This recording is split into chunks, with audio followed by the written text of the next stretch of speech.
All right, today we're going to pull back the curtain on the hidden mechanics of your mind. We're talking about all the surprising, sometimes kind of unbelievable ways it works behind the scenes, shaping pretty much everything you do, think, and feel.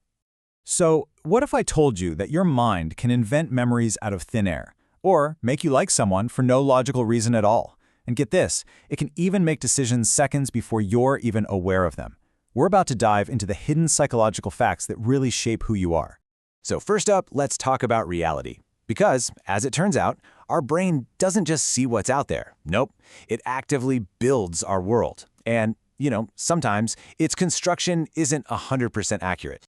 You think your memory is like a perfect video camera, right? Recording everything exactly as it happened? Well, think again. Our brains can and do generate false memories. Psychologists have actually shown it's possible to convince people they had experiences that never, ever happened, like being lost in a mall as a kid. Your mind just fills in the gaps until the fake memory feels just as vivid and emotional as a real one. But here's the thing. This isn't a bug. It's a feature. Your brain is a natural-born storyteller, and it's constantly weaving this coherent narrative from all the bits of information it gets. Its main job is to create a story that makes sense, even if it has to sacrifice some factual accuracy to do it. It's why our own personal histories can feel so solid, yet be surprisingly easy to change. Okay, let's try a little thought experiment. Imagine you're having a fantastic day. You get 10 amazing compliments about your work, one after another. But right before you head home, one person makes a single, slightly negative comment. If you're anything like me, it's that one insult that just replays in your mind, right? That's the negativity bias in action. See, for our ancestors, failing to notice a predator was way more dangerous than missing out on a ripe berry. So our brains basically evolved to be like Velcro for bad experiences and Teflon for good ones. It's an ancient operating system still running on our modern hardware. And this deep mental programming, it doesn't just affect how we see ourselves, it profoundly shapes our social lives. So much of how we connect with other people is guided by these psychological processes running completely under the radar. For example, take the mere exposure effect. It's shockingly simple. The more you see something or someone, the more you tend to like it. Your brain just interprets that familiarity as safety, as trustworthiness. This is the entire secret sauce behind brand advertising, by the way.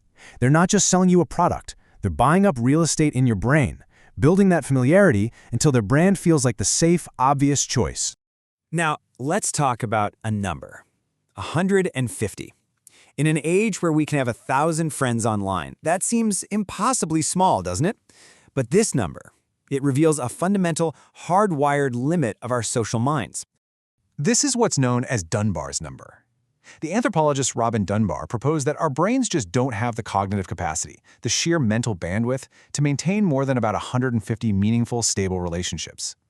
And even with all our technology, this cognitive ceiling seems to hold true. So if our capacity is limited, what actually makes a connection stick? Well, this quote right here holds the key. Our brains are absolutely wired to prioritize emotion. Emotional experiences act like a highlighter pen, marking certain memories as important and worth keeping. It's why we remember the feeling of a moment long after the specific details have totally faded away. Okay, now things are about to get even stranger.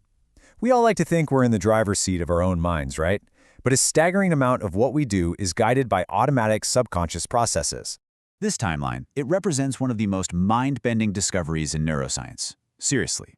Studies using brain scans have shown that brain activity can predict a choice you're about to make up to 7 seconds before you are consciously aware of making it. Which raises a massive question. Are you actually making the choice, or is your conscious mind just becoming aware of a choice that was already made for you? Have you ever wondered why you just can't stop thinking about that one email you still need to send? Well, that's the Zeigarnik effect. Our brains are designed to stay on alert for unfinished business. It's like having an open loop in our mental software that creates this constant, low-level tension, and it is the exact reason TV show cliffhangers are so powerful. Our brains absolutely crave closure and hate leaving that loop open. And while we're at it, let's debunk a popular myth. A lot of us pride ourselves on being great multitaskers, but our brains can't actually do it. What's really happening is rapid task switching. And every single time you switch, it costs you mental energy, it reduces your focus, and it makes you more likely to make mistakes. It's basically the neurological equivalent of trying to have 5 conversations at once. You're going to miss key details in all of them. Finally, let's take a quick look at the powerful, often invisible forces all around us that influence our thoughts and feelings every single day. You know, our senses are constantly shaping our reality in ways we just don't notice. Smell, for example, is directly wired to the brain's memory and emotion centers. That's why a single scent can instantly transport you back decades. The soundtrack of a movie can completely change how you perceive a scene. And your own body language, it feeds back to your brain. Just standing in a power pose can literally trick your mind into feeling more confident. So what's the big takeaway here? It's that the conscious you that you identify with, it's really just the tip of the iceberg. Your reality, your memories, your feelings, even your choices are constantly being shaped and nudged and guided by all these hidden mechanics of the mind. And that leaves us with one final thought to chew on. If your entire experience of the world is constructed inside your head by these complex, automatic processes, what does that say about who's truly in control? Thanks for joining me for this deep dive.